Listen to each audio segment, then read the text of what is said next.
everybody, this is Denise with Lazy K Homestead here in Middle Tennessee.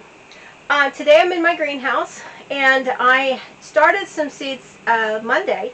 I tried to upload a video for you guys, but it just wouldn't upload with all the storms that we had come through here. We had some really torrential rains. Thank goodness we didn't have ice and snow like a lot of the country did. And if you look on my videos, you'll see Willis, who's a truck driver, all week. He was out in all those storms out there in Arkansas and Oklahoma and Texas, and thank goodness he's on the way home now.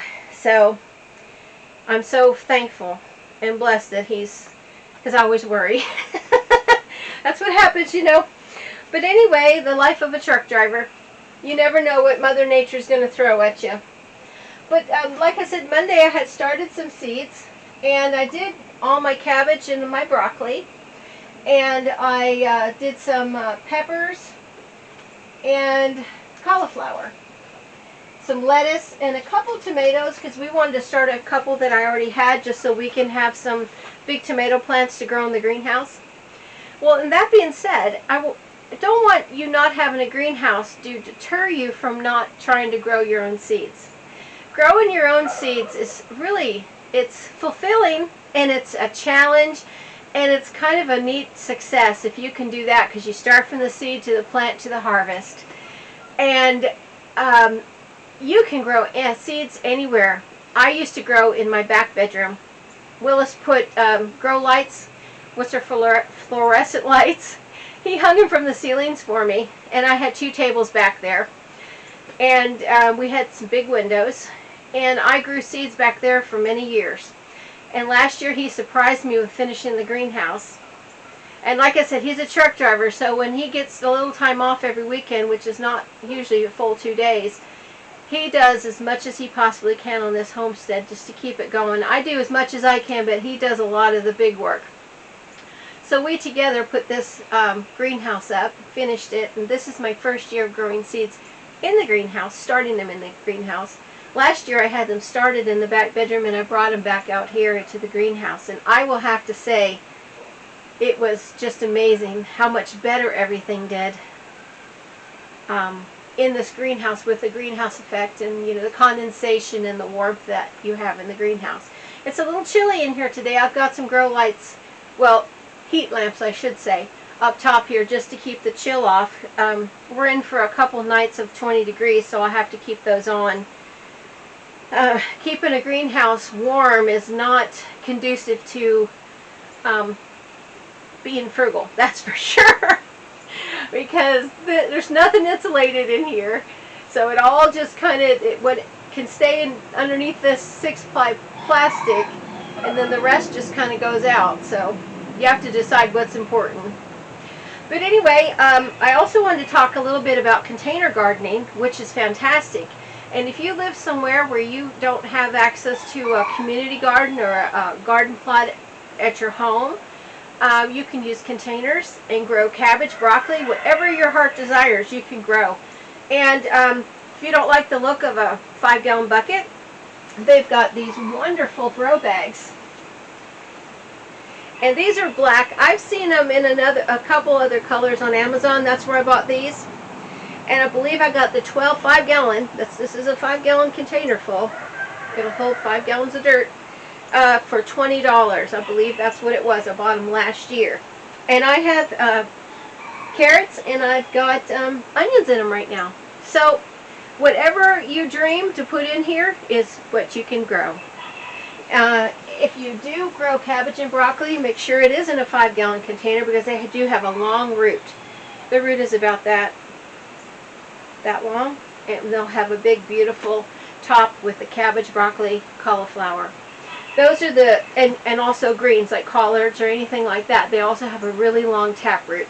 So that will have to be a 5-gallon at the least.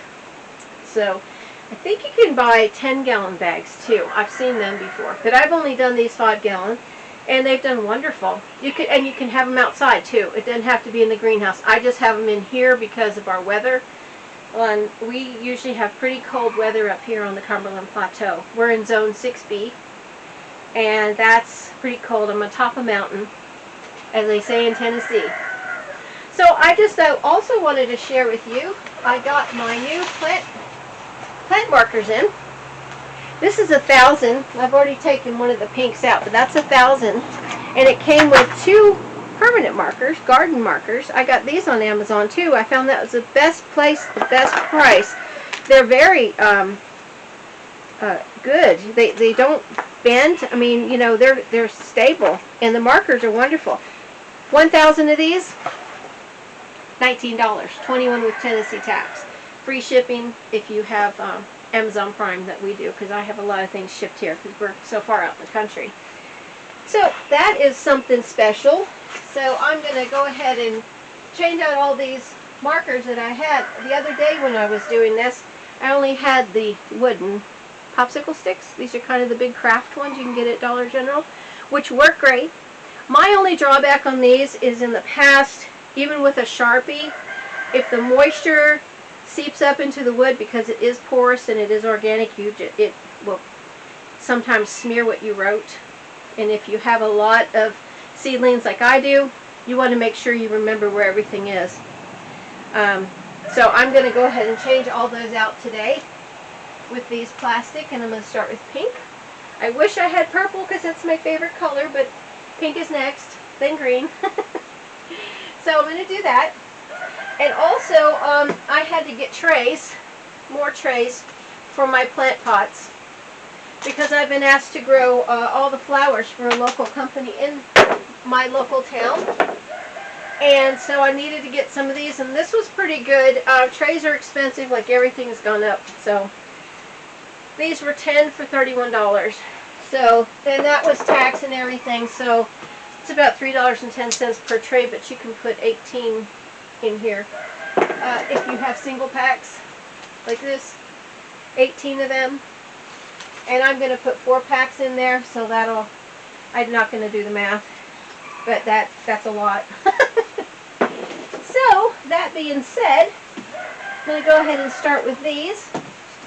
And I wanted to talk a little bit about our dirt, how we do our dirt. There's a lot of YouTubers that do their dirt different ways, and whatever works for you. If you want to go and buy like the Jiffy Seed starting mix, that's fine. You know, you just do whatever works for you. What we do is we just do a mix of different dirts. So I grow, excuse me, I don't grow. At our local co-op, we have Garden Magic brand, which I really like. And I have manure and compost, and it's really nice and fine. Really nice. It's almost like a dirt. So we put a bag of that in here, 50 pounds, then 2 potting soil Garden Magic, and then a whole 50-pound bag of Marigold Grow. I know a lot of people aren't crazy about Marigold Grow anymore, but we like it, and we've always had good luck with it. So we mix that in, and then I had another bag of potting soil from Dollar General. So I just threw it all in there, mixed it up really, really good with my hands. And with what I just mentioned, I had 2 big totes full. So in this tote right here is full. This was 318 pots that I filled with 1 tote. So I thought that was really good and economical. So I probably spent under $20 for 2 big totes of dirt. So I think that's really good. But you know, you can play around with it year to year, which is something fun to do. You can figure out what you know, works best for your planting. And we like this. And I do sell a lot of my greenhouse items to local people. They've already contacted me about my tomato plants and peppers. So I'm going to grow watermelon, squash, eggplant, okra, pumpkins in here too, just to give a little bit of more variety, plus the flowers. So what I just do is I go ahead and I just fill these 4 packs, because that's what I'm going to go ahead and plant these flowers in, and just go ahead and rake it off, or brush it off, whatever you say. I've been in Tennessee for 11 years, so I have a lot of their vernacular now, which I love. So there you go. And I'm just going to go ahead and fill all these trays with this. And my daughter would be crazy because I started in the middle with her OCD. She's like, Mom, you need to start on the side, on the end. But I don't have OCD, so it doesn't bother me. So sorry, Holly. Love you. So you just keep filling these trays. Brush it off. And for Holly, I'll go ahead and start down here. I don't want her to watch my video and say, Mom, because that's exactly what I'll hear. So I'm going to go ahead and pause for a little bit and fill all these trays, and I'll be back. Okay, I'm back. I filled all of the trays down here that I'm going to do today. 1, 2, 3, 4, 5, 6 trays. And I've got 1, 2, 3, 4, 12 4-packs. So that's 48 plants in each. So I have to put on my cheater glasses. Even though I had cataract surgery, I still need glasses. I wish I had my old eyes. I was 20/20 forever, but life happens. So what I wanted to show you, you can get your seeds from anywhere. You don't have to buy them from a big major company. You're welcome to. I get all the catalogs. But I've gone to my local co-op, Lowe's, different places, and I found some really nice flower seeds, and I have ordered some too. But I'm going to go ahead and grow the coneflowers or echinacea, and I'm going to grow them in single pots because they are perennial, which means they last year to year. They're not an annual. That's only a 1-year coleus, which Kelly has asked me to grow for her. Marigolds. And this is also perennial. This is something new for me, a passion flower, and it's a climber. I thought it was so pretty. I'm going to go ahead and try that this year for here on the homestead and to sell. So I'll be planting the perennials over here and the annuals down here. Yeah. Also, let's see, where did I put everything? Up here in my box. Sorry. I ordered from this company petunias. This is HP Seeds out of Wisconsin, and it's a greenhouse supplier.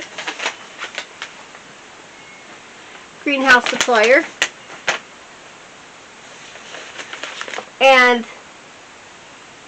if you join, you can just, anybody can join. You don't have to have a greenhouse.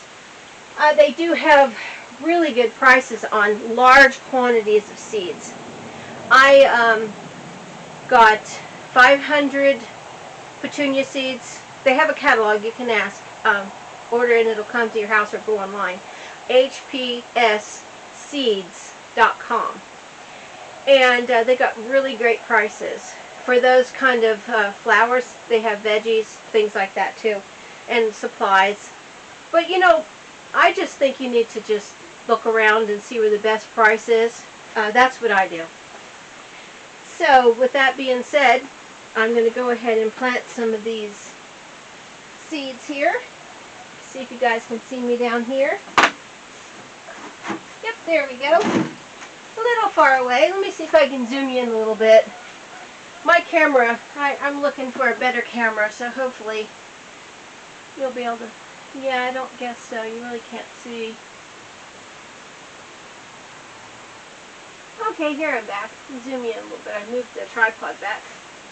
But anyways, if you're new to planting seeds for seed starting, it's really easy. These are Livingston Marigold. It's a company called Livingston. And these are Marigold's Petite Mix, which is the smaller head of marigold.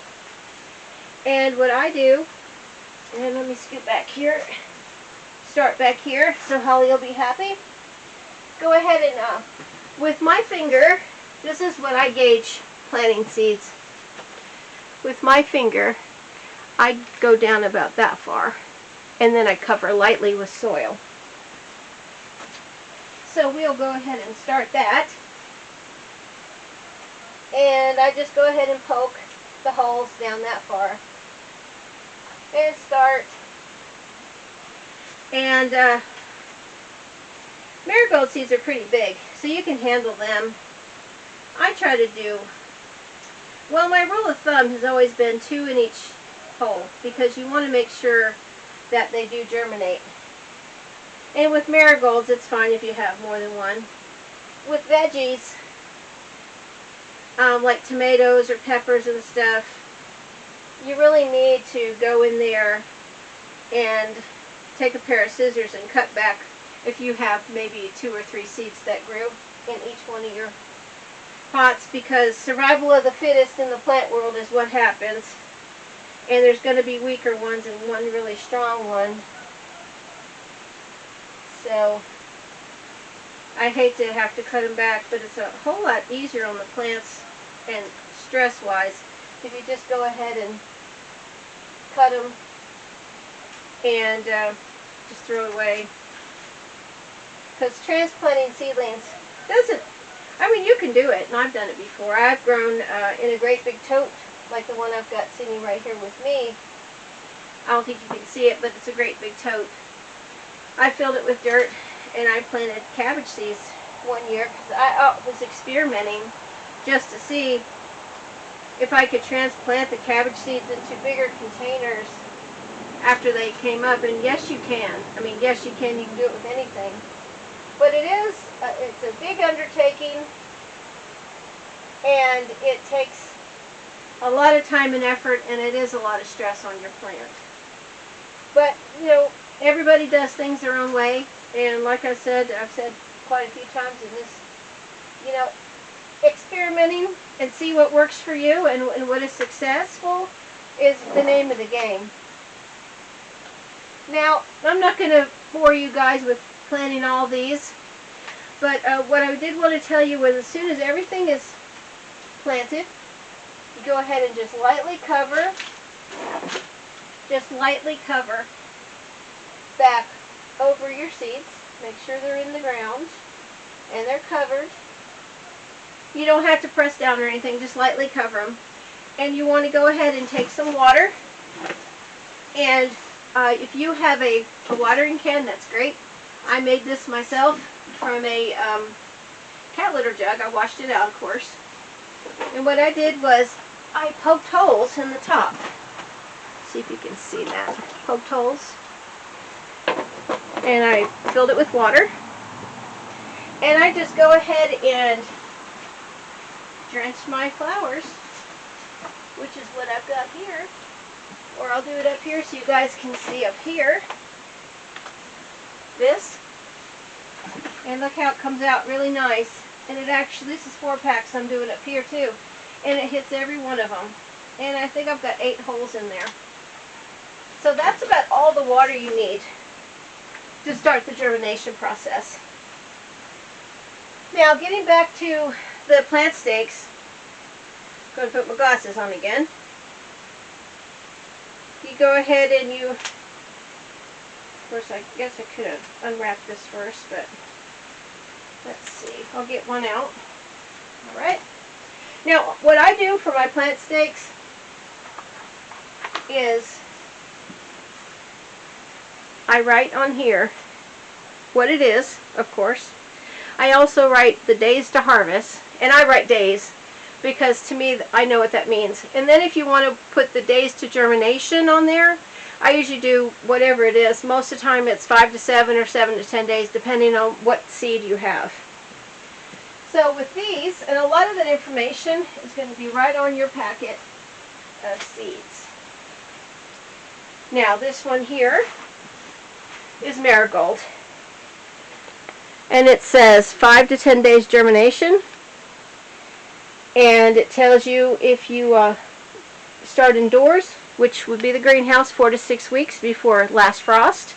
I'm starting this a little early. Our frost date is May, first week of May or middle of May. But since they're going to go to a company, I need to have them done earlier. And it will tell you on here, it says full sun. If it's a container, which you can put marigolds in a container, no problem. And these will germinate, like I said, 5 to 10 days. And they are a midsummer to late summer bloomer, and they're really great. I like marigolds. They're my Willis's favorite. And these are really pretty. So anyways, that's the information I write on here. And I'm going to go ahead and do that and stick them down here. So, like I said, these are petite marigolds.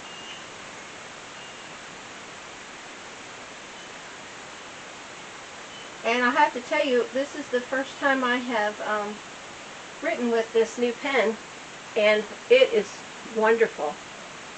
I hope it'll last through 1,000 that they said.